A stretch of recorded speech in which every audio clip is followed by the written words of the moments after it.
And we're back. How long has it been? My bad. I'm like a dad who walked out on you. And then I just heard that you're in the NBA. That's not a racial thing. It could be white, it could be black, it could be Korean. I just found out you're in the NBA, and then, I'm like, oh, that's cool, son. Remember, I'm your dad. Yeah, the timing of it's weird. I was gonna come back into your life earlier, but then my car broke down and stuff. It just happened to coincide with you getting drafted number 1. That's when I tracked you down.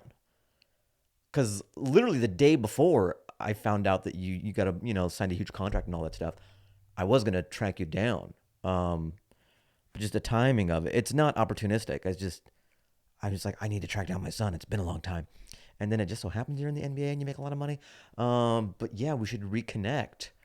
I'm just living in this shitty apartment. It would be nice to have a house, and like I gave birth, I didn't really give, but like, you couldn't have been born without me. So do with that info whatever you will. If you don't have to feel obligated. But I am your biological dad. That was quite the tangent up top. But why did I get into that? Who knows? I'm wearing a UW hat.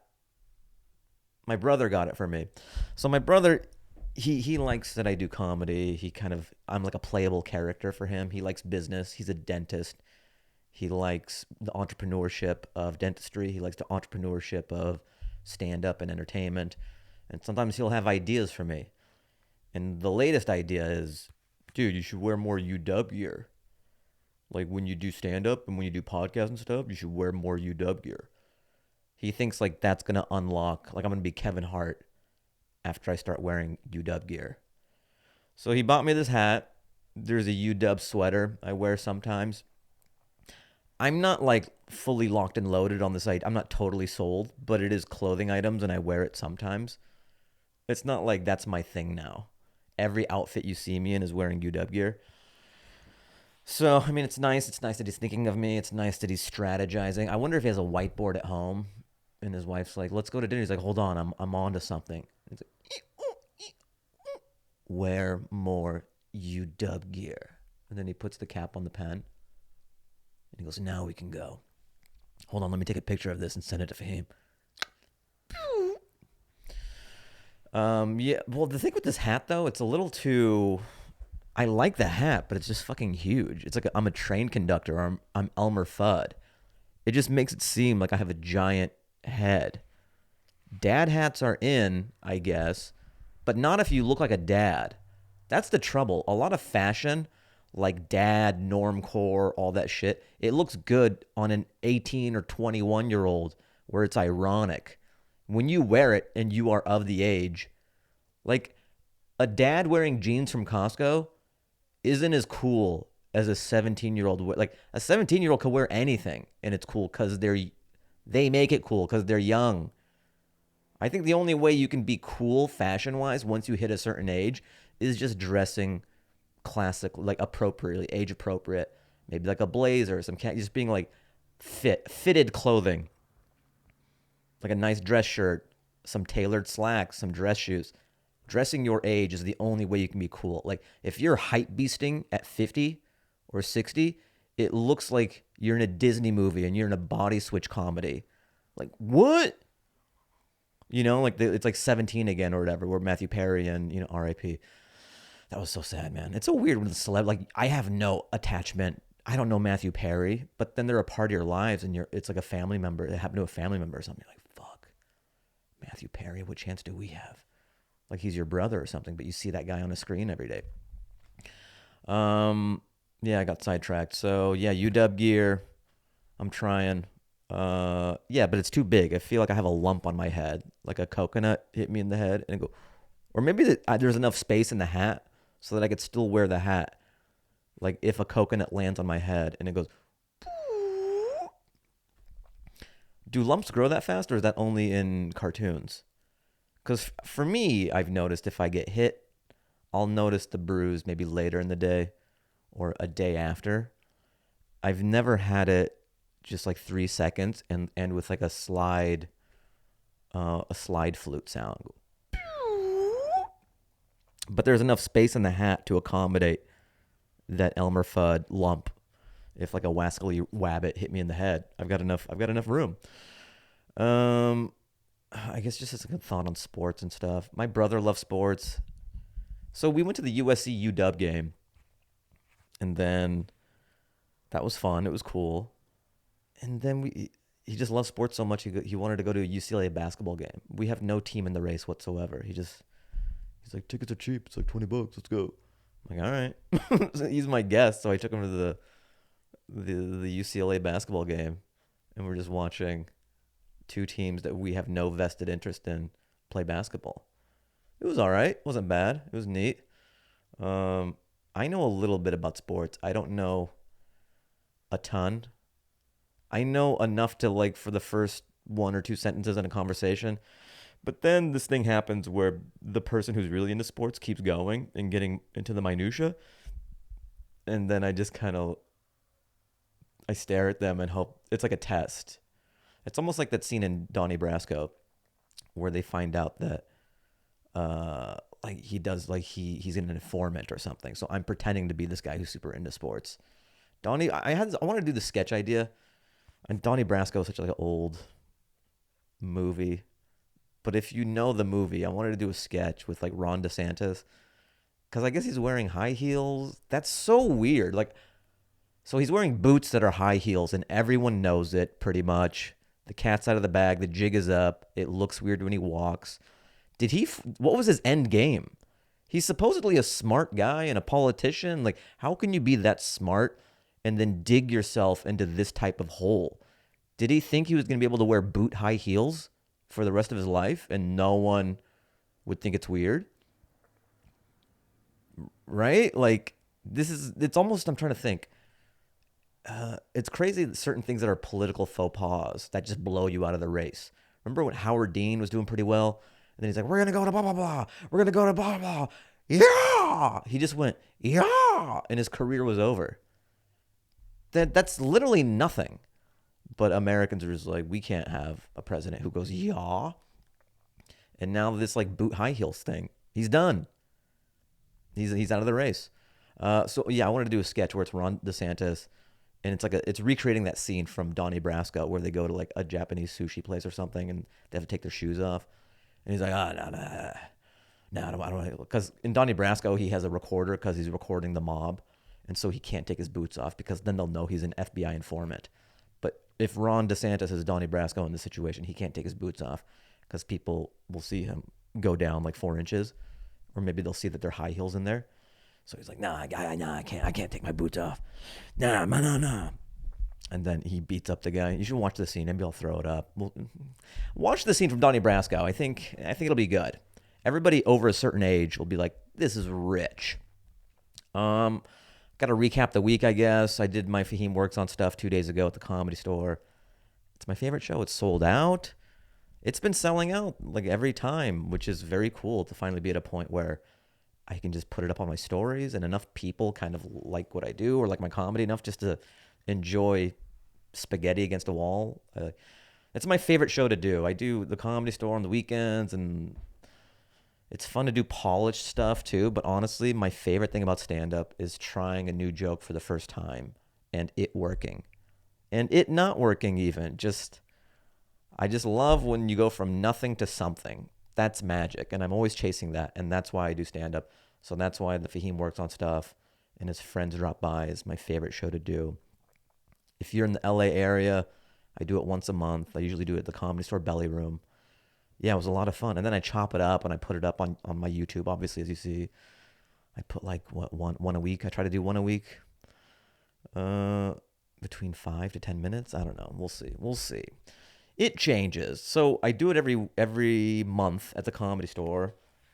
I was supposed to do one in December, and then they hit me up and they go, "Oh, Tim Dillon is gonna film a thing in the Belly Room, so we have to bump you. You can't do that date." And then they gave me some other date, but I'm gonna be gone for the holidays, and I'm like, I can't do it. So then I set it up at UCB. So December, I'll be doing the Fahim Works on Stuff at UCB on Franklin. So check that out. And then they hit me up. The Comedy Store hit me up to go, actually, he's not doing it now, so you can do that date again. And I'm like, hey, motherfuckers, I didn't wait for you. I wasn't going to like not do the show for a whole month, so I set it up at UCB. So maybe January I'll come back to the store and do it. But it'll be a fun experiment to try it over at UCB. UCB is a cool space as well. Yeah, I mean, when I was coming up, when I first moved to LA, even before I moved to LA, UCB was like it. It still is, but not to the degree. I mean, there was a stand-up show called Crash Test. Amy Poehler, Aziz Patton, just like all these people. It was this hotbed for comedy. And I was talking to a younger comic, Stephen Fury, at the Comedy Store. He's a regular as well. He tours with Kreischer. And I told him that, oh, yeah, I'm going to do my Fahim Works on stuff over at UCB. And I'm like, how is UCB? Is it still what it was? Or I don't hear about it as much anymore? He's like, nah, man, the pandemic, it kind of made the alt comedy scene evaporate. Like all the real stand-up comedians just gravitated towards the comedy clubs. And then this new thing happened, like clowning is in, clown. And I felt a million years old. Like I felt like Abe Simpson in The Simpsons, just like, it's going to happen to you. That was one of those times. It just blew my mind. Like clowning is in. It's just such a departure from anything that I know comedically. He's like, yeah. So like they went to the clubs, and now there's this group of people where like clown is really in. And like SNL looks for some people who do clown. And I'm like, what? It fucking blew my mind. So I guess clown is like a class, and it's a method, and there's like a subsect of clown called idiot. I need to get in. I'm just curious. I don't know if I'm going to go take clown classes and all that. My dad already thinks that's what I've been doing my whole life. I don't need to go full clown. I wonder if there's even a degree. I wonder if like real clowns look at alt clown as like, that's not real clowning, and they're putting a rainbow wig on and powdering their face. That's real clown. Oh, so I was at the Comedy Store the other night, and Dua Lipa was in the crowd. I didn't see her. I'm just in the back. And then Emily, the booker of the Comedy Store, she's like, oh, so Dua Lipa's in the crowd.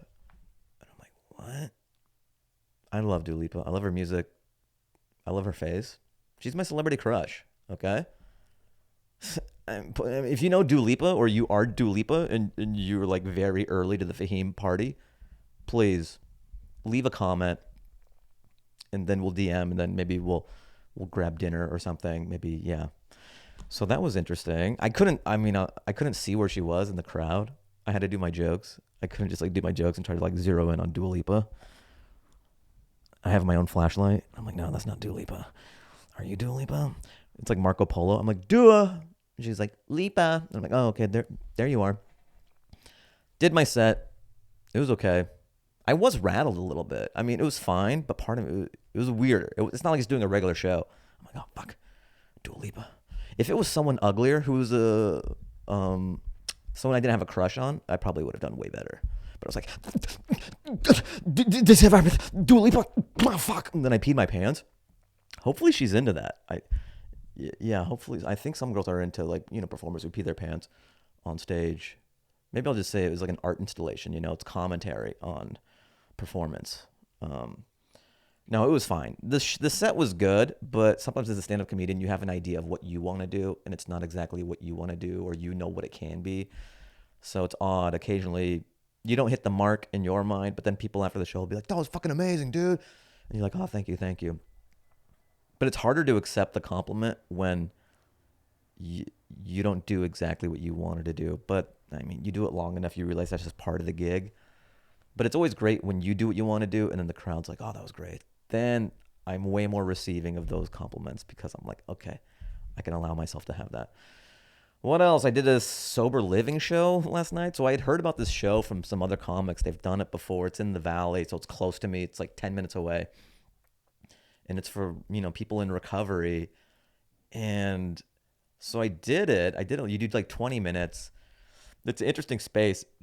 It's in this little auditorium, and there's fold-out chairs. It's like this fluorescent lighting. It's not like a comedy club setting, They do have a brick wall. They have like a fake brick wall, just some, like a poster of like a fake brick wall behind it. and they have a stage. There's a good sound system and all that. And the show, I've heard it's very good, and then when I was there, I got to experience it firsthand why it's so good. I think because they're going through this thing and they don't have live entertainment, they do it once a month. They're just very grateful and appreciative, and that's almost 90% of a stand-up comedy audience. Is just like receptive people and respectful people. So they're in fold-out chairs and stuff, and you're on the stage, and the sound system's good, and like they want to be there. So much of great shows is just performing for a crowd who wants to be there. Sometimes when you're first starting out, you do a coffee shop or something, and people don't even, like, you're doing stand-up comedy to people. They're like working on their project, and you hear the barista like, and just people are craning their necks. That's not exactly the best environment to do stand-up comedy. So these people were there for the show. They were appreciative of the comedy, and it was great. It's like one of the best shows I've done in a while. It was fun. One lady had a dog on her lap. It's just chaos. It's not a typical stand-up comedy show, so there's just like craziness happening. There's like vape clouds happening too, just popping up throughout the crowd. And there was this dog, and I'm like, oh, okay, you got a dog in your lap. What's your dog's name? She's like, Bella. I'm like, ah, hello, Bella. And then she puts her on the ground. So this dog is just walking around during my set, and I'm like, oh, okay, yeah, cool. We got a dog walking around during my set. And then the dog literally walked up on stage while I'm on stage and just like was like upstaging me. I'm like, all right, Bella, everybody, yeah. I'm like, you fucking dog, you trying to outstage me? This is my time. I got in a fight with a dog. And then it just kind of chilled for a bit, and then was like, this is boring. And then it went back down the stairs and went back to its owners. But, you know, I had fun with it. But beside that, it was a great set. And now me and Bella were on the road together. It's my like, it's a duo act now. So it's Fahim and Bella. Actually, Bella wants top billing now, so it might be Bella and Fahim. That does sound better. And then Bella is less ethnically abrasive than Fahim. So maybe Bella and Fahim is more forgiving. Because you hear Fahim, you go, whoa, what is that? I'm scared. I was joking with, I had Ahmed Weinberg on my show at Fahim. Fahim works on stuff in the belly. And it's just sometimes comics. Just talk. We come up with bits and just joke around and shit. I go, I think we could have a facelift. Arabic writing and stuff is it's a very aggressive writing. It looks like knives and swords and stuff. It needs a new typeface. Like, what if all it takes for our standing in the community and for us to get what we want is just to have more bubbly, like a Comic Sans type font, and then people are like, oh, okay, yeah. But right now it's like shing, shing, shing, shing, shing, shing. It's just like a very threatening typeface. So I think if we get a new typeface, I think it may solve everything. Oh yeah, I shot my special at Zany's in Nashville. That was fun. That was cool. Yeah, I shot my special at Zany's. There was 2 shows, early show and late show. First show was the best. I mean, both were good, but whenever you shoot a special, you do at least 2 shows. Nowadays, a lot of comics are shooting 4 shows. And that's pretty, I mean, if you can't get what you need in 4 shows, quit comedy. So 2 shows was enough for me. There's always going to be one that's better than the other. First show was amazing. Second show was good too, but like 1 was just so much better. 2 was great. It'll be good for coverage if there's like things that need to be redone, or because sometimes you need to like pick up something cleaner, and it's nice to have second show to just patch that in. But the bulk of it will probably be from first show. Yeah, it was really cool. It's being edited right now, so I'll get a copy of that, and then I'll give some notes, and I don't know when I'm going to put it out. We'll see. I'll probably have to set up a whole podcast run and then kind of figure out when those dates are, and then time the release around when I can promote it. So keep an eye out for that, I guess. And it's also nice to be in this place right now where I love that I'm not on the road. I'm starting over. I like starting from zero. So I don't have to keep on doing these jokes that I've been doing for a year and a half. I've freed up that memory space, and then it's like peeling back a layer of the onion. Okay, now there's room for more new ideas. So when I was shooting my special, I stayed in an Airbnb. I got an Airbnb, but it was one of these Airbnbs where it was this back unit, you know? So it's this unit that's in the back of a house. And it's kind of weird because there's the family's living in the actual house, and then I'm living in this back unit. And you just feel like I felt like Hunter Biden or something, just a like a delayed development son or something, because they would see me pop out 3 times to get Uber Eats, just this grown man, and I'm like, eh. I almost felt like the family was gonna be like, we're concerned for you, Fahim. We don't. You just stay in that little back unit. You get Uber Eats 2 times a day. What are you doing with your life? I'm like, get out of my business. I pay you money off of Airbnb. So that was kind of weird, the back unit thing. I prefer a hotel or like a standalone thing. I don't like where the Airbnb people can keep tabs on you and your situation. It's a little weird. I returned some shirts. Yeah, this is interesting. I returned some shirts to JCPenney and Nordstrom because I had to get dress shirts for my special. I'm like, okay, I'm going to wear a black dress shirt. I should get 2 of them, just 2 button downs, just in case I sweat or spill ketchup or who knows. It's just nice to have 2. So I go to JCPenney to return it. There's this huge ass line. I get to the front and I'm like, yeah, I'm here to return this. And he goes, just so you know, returns are on the 3rd floor, but I'll do it this time because I know you waited. I'm like, okay.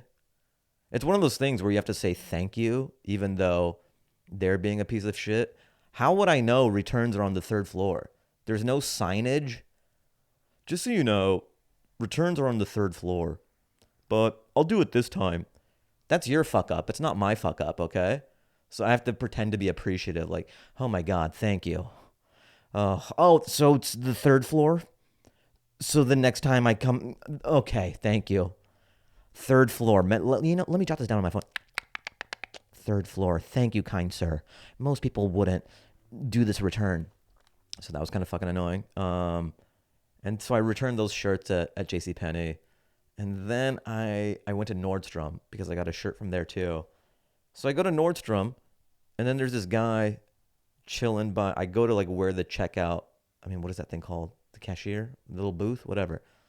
There's a guy just kind of leaning against it, typing on his phone, and he's wearing a track jacket. So I think he's a customer, right? So I just have a bag, and I'm waiting there, and he's just on his phone. Then he looks over at me, and he's still on his phone, and I'm just looking around. There's department store music playing, and then he goes, I'm probably standing there for 5 to 8 minutes, and then he goes, "Can I help you?" And I'm a little enraged. Like, you fucking work here? You just been typing away on your phone the whole time? He goes, "Can I help you?" And I go, "Oh yeah, I'm just trying to return this shirt." He goes, then he steps behind the thing. Here's my thing: if you're gonna wear street clothes and work at Nordstrom, you better be hyper aware. Be like, "Oh, do you need something?" Off the bat. Wear a blazer so I know that you work there, what your deal is. He's like wearing a drive jacket like Gosling or something. So they, "Can I help you?" "Yeah, I'm just trying to return this." And he goes, and he takes it out of the bag. And then he looks at the collar and he goes, Did you wear this?" And first of all, I need to preface this by saying, I've heard nothing but wonderful things about Nordstrom and their return policy and how you can have worn it for 3 years and return it, and you only have one sleeve left of a shirt and they still take it back and they actually give you 200% of what you paid. Just I've heard these glowing reviews of Nordstrom's return policy. And this guy, he's like grilling me from the jump. He goes, "Did you wear this?" And I go, "No. I literally tried it on in the store and I didn't wear it anywhere else." And he goes, "And there's tags on it and everything." I swear to God, I did nothing with this. He goes, "Well, there's signs of wear." I go, "I don't know what to tell you. I just tried it on here and it was in the bag and I didn't wear it out. I swear to God." He goes, "Okay, well, I'll do it this time." He's another one of these "I'll do it this time" guys. "Okay, well, I'll return it this time, but..." Okay. From Nordstrom. I would expect this from JCPenney. At least JCPenney was just talking about 3rd floor shit. It wasn't like, "Oh, what's this amount?" So he's doing all this computer shit, and then he goes, 39295. And I go, what? He goes, 39295. I go, what does that mean? He's like, that's what it's going to be returned to. And I go, I look at my card and I go, oh, those aren't the numbers. He's like, well, that's what was used. So I go, yeah, but those aren't the numbers on my card. I don't. If that's, and then he goes, well, sometimes the credit card numbers doesn't match with what the actual account numbers are. And I go, oh, okay, sure. He's like creating friction where there should be no friction. So then it went back to my card and it was fine. But that was just kind of annoying that the Nordstrom guy is in street clothes. And then he's like, did you wear this outside? And I was like, no. All right, man. I guess, is that it? Did I catch you up? How long is this? How long is this pod? I mean, maybe some of that was interesting. Maybe it wasn't. I don't know. All right, guys. That's it pretty much. I'm going to blow you out to a track, dude. What track do you want to hear? No, you know what? I'm not going to ask you. I'm going to play something for you. All right, what track do we got? Let's hold on. You know, this is a great track. All right, I like these guys. This is the band Video Age, and this track is called Better Than Ever. I did post it on my IG stories. I do that sometimes. I hear a jam, and I'm like, you're going on my stories, bro. So the link will be in the bottom, and then if you're listening on the pod, it'll play immediately after I'm done talking, guys. Okay. Yeah, come if you're in LA, come to my Fahim Works on Stuff show in December. I think it's December 14th or 16th. Go to the UCB website, check it out. I'll be home for Thanksgiving, and then I'll go to Dallas after Thanksgiving. I think I'm going to check out the Seahawks game in Dallas. That'll be cool. And then I'll be back in LA, baby. Yeah. And then when I have enough material, maybe I'll head back on the road. But I'm just chilling right now, man. I'm just chilling in LA. Come see me in LA, dude. And dudettes. All right. Oh, yeah. Smash that like, subscribe, all that. Leave a comment. Is there anything else I need you guys to do? Hit the notification bell. Maybe that's a thing. Because I think sometimes I put stuff out, but then people don't see it. TikTok, IG, all that shit. Yeah. All right. I'll see you guys next time. Peace.